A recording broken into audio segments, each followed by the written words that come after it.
평안하시죠? 요한계시록 강의 오늘은 그 천년 왕국에 대해서 살펴보겠습니다.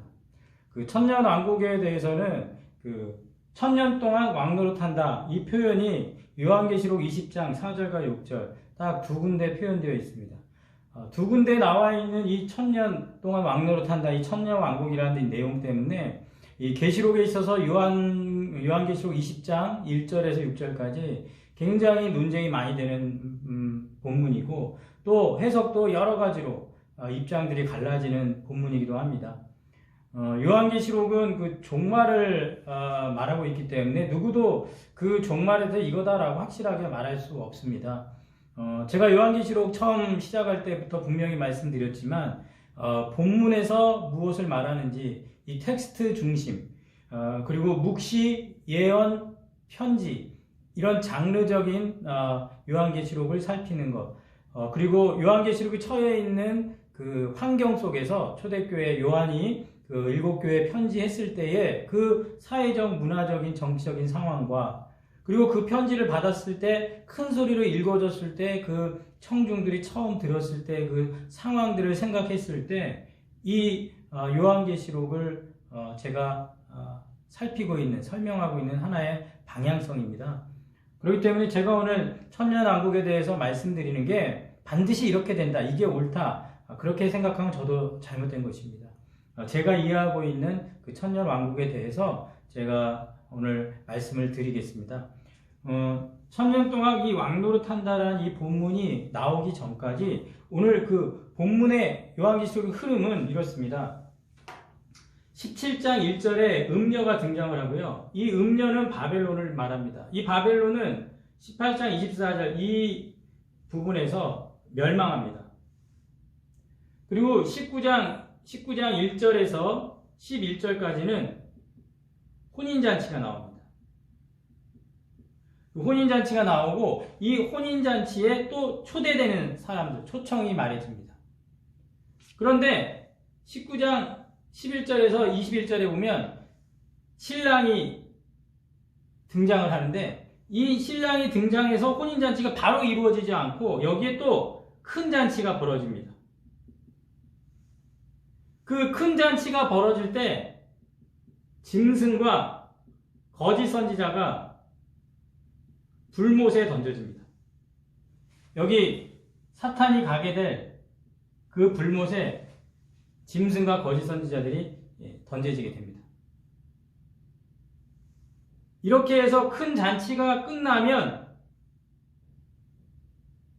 사탄이 결박이 되는 장면이 나옵니다.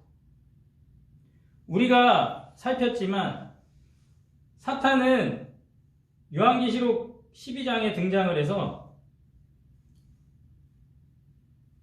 여자와 대결 구도를 갖게 되고 그리고 그 여자가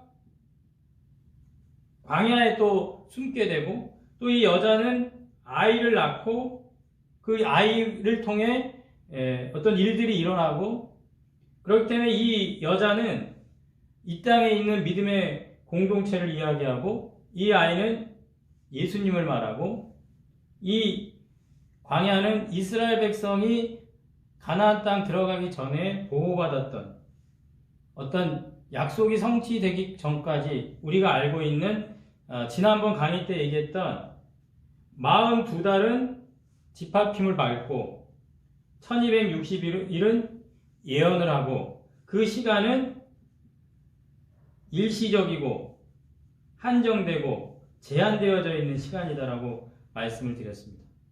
그러므로 사탄이 내쫓겨서 결박을 당하는 이 시간은 바로 42달 1260일 한때, 두때, 반때, 일회의 반 여기에 해당됩니다. 그렇기 때문에 그 세대주의 그 종말론을 얘기하는 사람들은 이 부분이 7년 대환란으로 말합니다. 그리고 7년 대환란 중에서 3년 반 동안 어떤 약속을 하게 되고 그 약속이 이제 어겨지면서 극심한 이제 어떤 상태로 가는 그렇게 해석을 하지만 세대주의 종말론의 입장은 미리 어떤 시기를 정해놓고 요한계시록 거기에 맞춰 나가고 있거든요. 그래서 저는 그 해석은 잘못됐다고 생각하고 있습니다.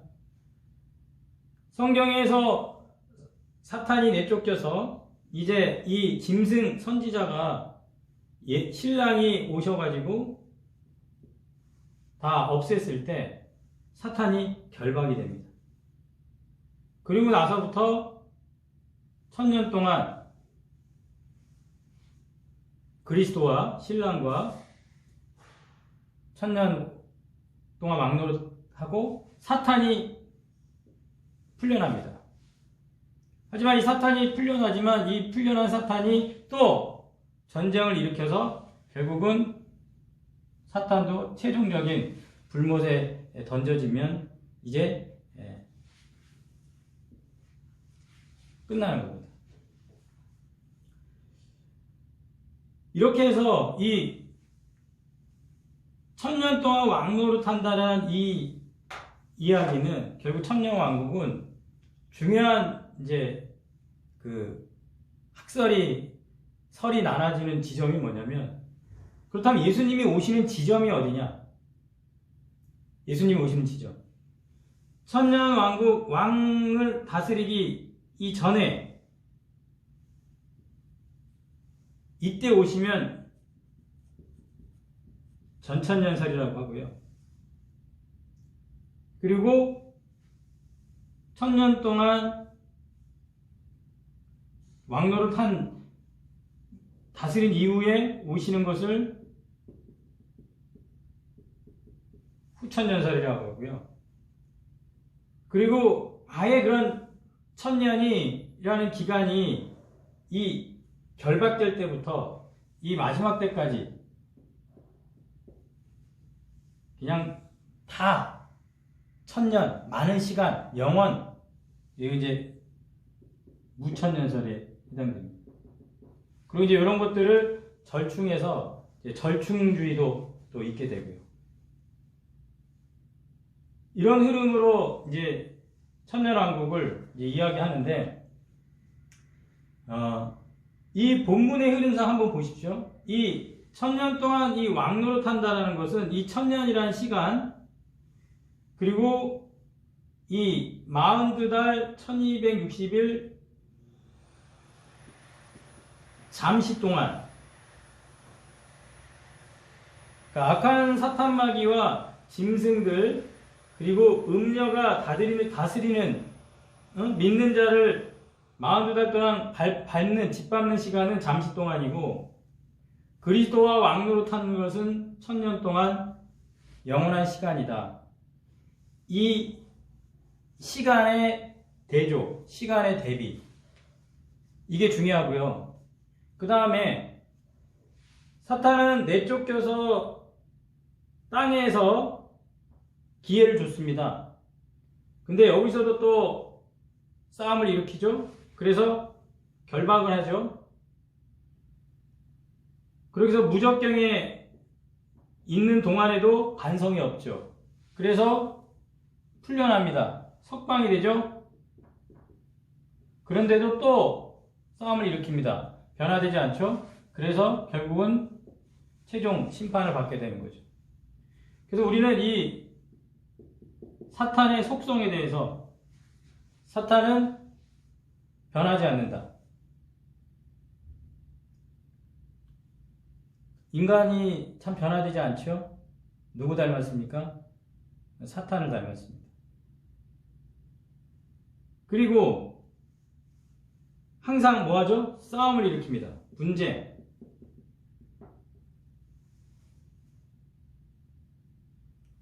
우리 항상 이 땅에 분열이 있죠? 누구 닮았습니까? 사탄을 닮았습니다. 그리고 사탄은 어때요? 반복합니다. 속이는 일, 속이는 게 특징이거든요. 속이는 일을 계속 반복합니다. 속이는 것을 계속 반복하는 거. 누구 닮았습니까? 예, 가짜 뉴스가 계속 이제 이 현대 사회는 언론을 통해서 계속 생산되고 있지 않습니까? 누구 닮았습니까? 예, 사탄을 닮았습니다. 그래서 오늘 이 요한계시록이 언제 예수님이 오시느냐 이 시점에 대해서 각자 전천년, 후천년, 무천년 선택할 수 있습니다. 세대주의 종말론은 좀 잘못됐다고 생각이 됩니다. 하지만 전천년설, 후천년설, 무천년설은 학자들마다 입장들이 다 있고 또 거기에 연결되는 그런 본문들이 다 있기 때문에 그 부분들은 이제 선택하시면 되는데요. 이제 이 본문의 흐름상 보면 19장 11절부터 21절까지 이 신랑이 등장하는 장면을 재림의 시점으로 본다면 이 재림하셔서 짐승과 선지자들을 멸망을 시키고 사탄이 결박이 된 다음에 성도들과 왕노릇하고 그리고 풀려나서 석방이 되면 이 사탄은 예수님이 없애는 게 아니라 하늘에서 불이 하나님이 직접 해결을 합니다. 그리고 이 음녀 바벨론이 멸망할 때는 스스로 자멸을 합니다. 그러니까 이 특징, 음녀 바벨론은 지네들끼리 이 악으로 자멸이 되고 짐승과 거짓 선지자들은 예수님이 입에서 나오는 그 검으로 이들을 다 멸망시키고 새들이 와서 이 시체들로 잔치를 벌이는 그렇게 설명을 하죠. 그리고 사탄이 풀려났다가 석방이 됐을 때 불못에 던져지는 그 사탄이 마지막으로 나라들을 모아가서 전쟁할 때는 하늘에서 불이 하나님이 직접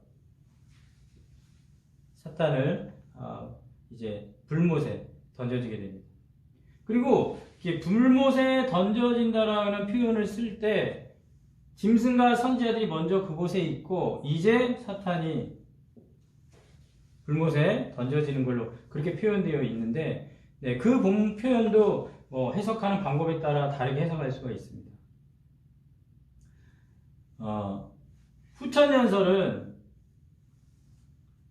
이 시대가 점점 복음이 왕성하게 땅끝까지 전해져서 결국은 이 땅에서 그 왕노릇하는 그런 일이 이루어진 다음에 예수님이 오신다라는 굉장히 유토피아적이고 이상적인 천년설이고요. 전천년설은 이 예수님이 오시기 전까지 극심한 이 사탄을 결박시키기 전까지의 그 최악의 상태를 묘사한 다음에 그것을 끝내시고 예수님이 오셔서 끝내시고 천년 동안 우리랑 왕노릇한다. 그리고 사탄은 잠시 풀려나고 그때 하나님께서 사탄을 불못으로 멸하시는. 그리고 이제 여기 이제 새 예루살렘이 이제 하늘에서 내려오는데 그때 이제 혼인 잔치가 이때 이제 벌어지는 거죠. 이 새 예루살렘이 신부가 신랑을 맞이하는 신부가 단장하는 것 같더라 이렇게 표현이 되어 있거든요. 그때 이제 계시록 21장에서 혼인 잔치가 이제 벌어지는 걸로 이렇게 말하고 있습니다. 그리고 중요한 게 이 짐승과 거짓 선지자를 멸망시키는 전쟁 하나가 있고 그리고 사탄이 풀려나서 하는 이 전쟁이 하나가 있지 않습니까? 그럼 이 전쟁이 무천년에서는 동일한 전쟁으로 얘기를 해요. 그러니까 예수님이 오시면 그냥 사탄은 다 한 번에 다 없어지는 거지. 이걸 결박을 시켰다가 또 풀어주는 어떤 그런 표현은 이 결박은 내쫓기는 거와 같은 표현이다. 그것을 두 번 반복해서 성경이 기록해주고 있는 거다. 이 똑같은 전쟁을 또 반복해서 설명해 준 거다. 문학적으로 그렇게 이제 우천년설은 이제 이야기를 합니다. 그렇기 때문에 이 전쟁을 같은 전쟁으로 볼 거냐, 아니면 다른 전쟁으로 볼 거냐. 또 여기서도 이제 많은 학자들이 논쟁이 있고, 그리고 이 내쫓김과 이 결박을 같은 걸로 볼 거냐, 또 다르게 볼 거냐. 여기에 또 이제 의견들이 갈라집니다. 이렇게 이 천년왕국을 해석하는 데 있어서 갈라지는 지점이 굉장히 많습니다. 사탄을 내쫓긴 게 결박한 것이 다른 사건이냐 같은 사건이냐, 이 전쟁 1과 2가 같은 전쟁이냐 틀린 전쟁이냐, 그러면 예수님은 재림하신 게 이때 재림하신 거냐, 아니면 이 모든 것이 끝나고 재림하시는 거냐. 그러니까 이렇게 다 해석할 수 있는 여지가 너무 많기 때문에 많은 이 학자들이 어느 입장에 설 것인가 굉장히 논쟁이 되는 이유이기도 합니다. 그렇기 때문에 저는 이 천년왕국에서 중요한 건 이 잠시 동안과 천년이라는 시간적인 대조, 그리고 이 사탄에게 여러 번 기회를 줬음에도 불구하고 변하지 않는 그 사탄의 특징, 그리고 그 사탄의 그 특징과 반대되는 천년 동안 왕노릇 하는 사람들의 그 성격, 특징. 제가 이제 이 부분에서 좀 말씀드리고 싶은 건 뭐냐면, 이 천년 동안 왕노릇 한다는 이 본문에서 이 천년 동안 왕노릇 하는 사람들의 특징을 우리는 예수 믿는 모든 사람들이 이제 천년 동안 왕노릇 한다. 그렇게 이제 생각을 하는데, 그렇다면 그렇게 예수 믿는 모든 사람들에게 오늘 본문이 얘기하고 있는 특징은 어떤 특징이냐면 이런 겁니다. 계시록 20장 4절에 보면은 내가 보좌들을 보니 거기에 앉은 자들이 있어 심판하는 권세를 받았대요. 그러니까 심판하는 권세를 받은 자들이 있었어요. 지금 짐승과 선지자들 음녀 바벨론이 사탄이 뒤에서 숨어서 가지고 심판했거든요. 예수 믿는 사람들을. 짐승의 표를 받아라. 이거 안 하면 경제활동 못한다. 짐승에게 경배하고 절해라. 그들이 심판하고 막 있었는데 이 땅에서는. 근데 성경은 이제 심판하는 권세가 하늘에 누군가에게 주어지는데, 그 심판하는 권세를 받은 사람이 어떤 사람들이냐면 예수를 증언함과 하나님의 말씀 때문에 목배임을 당한 자. 그러니까 예수님을 증언하다가 또 하나님 말씀 때문에 목배임을 당한 자 영혼들과, 그 다음에 짐승과 그 우상들의 이마에 표를 받지 않는 자, 그런 자들이 그리스도와 더불어 천년왕국한다. 그러니까 이 천년 동안 왕노릇한다라는 그 표현에 있어서 굉장히 제한하고 있습니다. 그 제한하고 있는 사람들의 상태가 어떤 상태냐? 증언함과 말씀 때문에 목배임을 당한 영혼들, 짐승과 우상들에게 이마와 손에 그 표를 받지 않은 사람들이라. 이렇게 얘기를 합니다. 그러면서 6절에 이제 천년 동안 왕노릇할 때 그 사람들을 6절에 뭐라고 얘기하냐면, 첫째 부활에 참여하는 자들은 복이 있고 그들은 거룩하다. 그리고 둘째 사망이 그들에게 절대 없을 것이다. 그들이 하나님과 그리스도의 제사장이 되어서 천년왕국 그리스도와 더불어 왕노릇한다. 여기에 표현되어 있는 또 천년왕국의 대상자들은 특징이 있죠. 첫째 부활에 참여한 자들, 그 다음에 하나님과 그리스도의 제사장이 되는, 그 출애굽기 19장에 나와 있는 제사장 나라가 되고 특별한 소유가 되고, 또 베드로 사도도 우리가 제사장, 왕 같은 제사장이라고 얘기를 하고, 그런 입장으로 보면 우리는 또 천년 동안 왕노릇하는 어떤 백성들의 이제 모습을 말해주고 있습니다. 우리는 이제 그 천년 동안 이 왕노릇 한다라는 그리스도와 함께하는 자들이 어떤 특징을 가지고 있느냐, 거기에 더 집중해야 되고, 그리고 우리가 사탄적인 속성에 담겨져 있는, 변하지 않고 계속 시기와 분쟁 싸움을 일으키고, 그리고 반복해서 죄를 짓고, 이런 특성으로는 하나님 나라에 합당하지 않겠죠.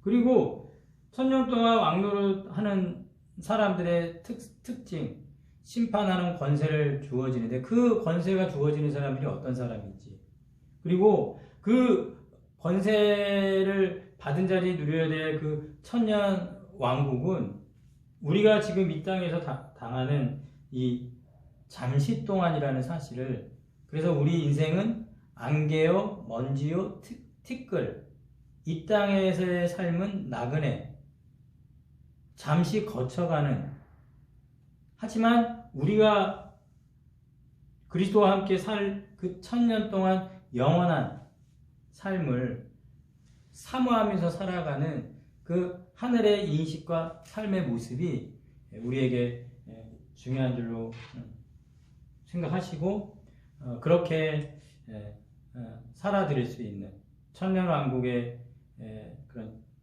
자격, 또 그 말하는 성경의 사탄을 멸하시고, 그 사탄의 속성을 제하시고, 천년왕국에 맞는 믿는 자의 속성, 그런 삶을 살아드릴 수 있는 우리가 되길 바랍니다.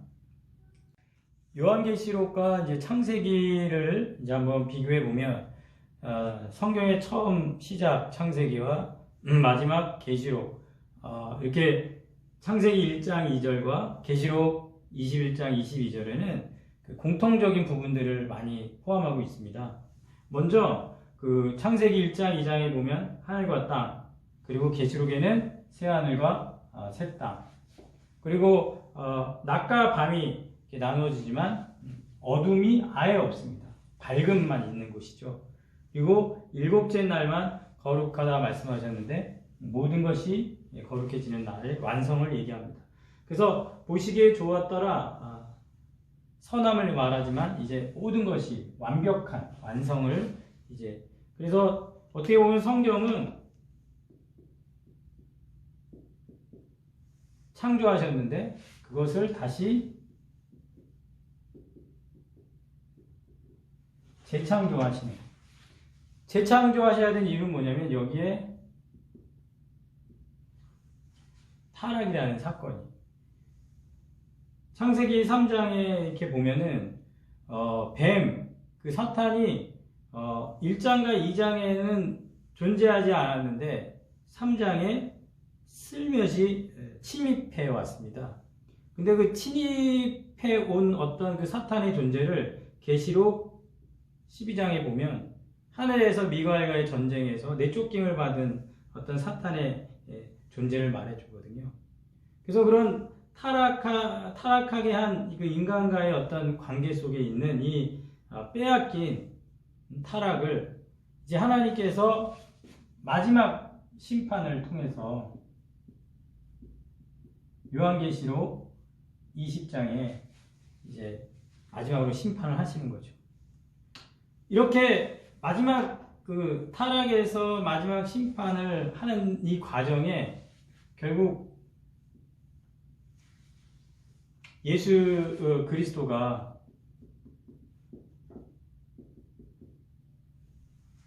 창조 전에서부터 계셨고, 그분이 이제 이스라엘 민족에 아브라함과 약속을 했고, 또 다윗과 영원한 언약의 약속을 하셔서 아브라함의 자손, 다윗의 자손으로 이 땅에 실제로 예수 그리스도께서 오시죠. 그리고 그 예수 그리스도는 아담이 타락을 통해서 실패한 것을 둘째 아담으로 오셔서 이제 십자가의 죽으심을 통해서 이제